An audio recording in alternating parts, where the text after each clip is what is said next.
And welcome back. The widespread layoffs of federal workers are being felt beyond the Beltway. In Kansas City, Missouri, about 100 IRS employees have already been terminated, according to union leaders. About 30,000 federal workers live in the Kansas City area, one of the largest concentrations outside the D.C. metro area. At a town hall last night, Republican Congressman Mark Alford, whose district includes suburbs of Kansas City, became the latest Republican lawmaker to face constituents angry over recent DOGE cuts.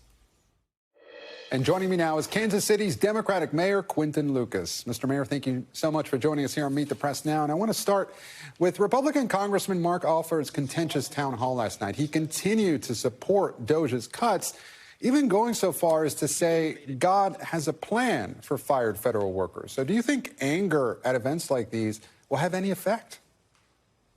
I do not think that the congressman's response will have a long-term effect. I do think people showing up and making sure that everyone in Congress, including the Republican narrow majority, understands that people care about their coworkers' jobs. They care about the important grants that are supporting our country. They care about, sure, certainly reform, but doing reform with a scalpel rather than the sledgehammer approach that they're looking to use on government now. I think what you saw yesterday from people in my state and near my city was the fact that while they certainly understand that there are a lot of things changing, they want to make sure that their voices are heard. So I commend them all, and I think the congressman heard from it, and I think a lot of other people in Congress will be hearing from people soon. And speaking of people having their voices heard, here's what the congressman said about the protesters at the town hall.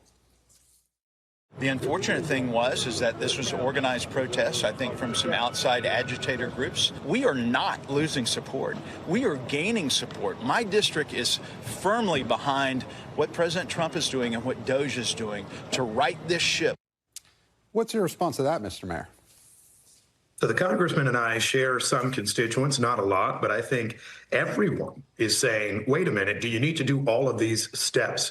In my city of Kansas City, there was an urban farming group that saw their funding cut. And a lot of people, Republicans as well, said, is there a way that you, the city, can find money for them? Are there other ways to support them? I think when people articulate the real nature of what's happening right now, they have real concern. I agree with the congressman. I think in the abstract, people say, yeah, government spends a lot. Let's find ways to cut it. But I think when you're actually looking at how they are cutting now, cutting people in the National Park Service, cutting those in healthcare areas, having this type of focus on education and beyond is something that is truly challenging. And I think the American people are shifting to the viewpoint of saying, let's be reasonable, let's be pragmatic, and let's not be radical like Elon Musk is pushing right now. What do you say to the charge that the congressman was mentioning about this allegation that some of the protesters were outside agitators? I mean, I don't know where that comes from. I mean, I guess I can say a lot of things that have no basis really. In fact, I think the story is that people showed up and they cared and they wanted to be heard in the same way that people have shown up for years and years in this American tradition. And so they got there on an early Monday morning and they wanted to make sure their voices were heard. I don't see any particular organization or people who are trying to agitate other than to say, yeah, I care about my neighbor keeping their job. I care about us making sure that we have food inspectors at a time that we're dealing with bird flu that's affecting egg prices.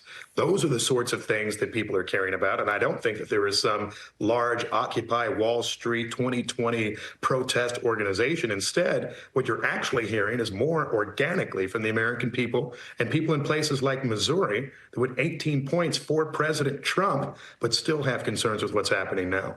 And the federal government, including the IRS, is one of Kansas City's biggest employers, more than 30,000 federal workers in the area. What impact have these layoffs had on your city so far?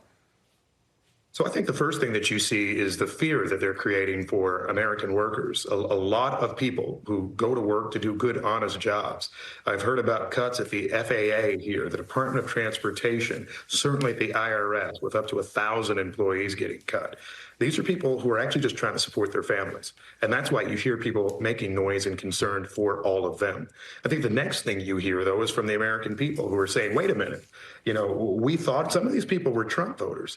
They said, we thought that we were getting responsible government. What we're getting right now is freezing of funding to repair 9 bridges in Kansas City, taking construction workers out of work, too. So you are catching more and more concern as people see the realities of what's going on. DOGE and this government official efficiency movement isn't something about how we build long-term responsible government. It's instead a radical effort to try to basically defund core life-saving functions of the United States government. And people in the flyover states where I live, and I say that with fondness, we're proud of our workers and we're proud of the work we do. And I think we'd like to see it end. And that's why you have people showing up like this. Mr. Mayor, how many workers do you fear could lose their jobs in the coming weeks and months? And also, turning from federal workers to federal grants, you mentioned some of these. What other cuts by DOGE is your city facing? So the Kansas City region has about 2.4 million people, and that means we have just about 50,000 federal workers in all types of areas, from the Department of Defense to prisons and beyond. And I think what you have a concern is that from almost all of these people, that their roles might be different. Today, I visited with a former Bureau of Prisons employee. I think that's the core of essential services. And she was saying, my goodness, what is happening right now? We feel like we can't be safe in what we do. These are prosecutors. These are prison guards. These are people that are actually doing things that aren't woke, in quotes, right? They're instead things that deliver core services that the American people ask for. And so it can have a long-term serious impact. I hope that we can speak to some Republicans out there in the House. It doesn't take that many to actually make clear that this is something that needs to change. In terms of the grants at issue, we are continuing to try to track it in Kansas City, but a city like mine has $370 million in grants right now, which is creating an ongoing concern.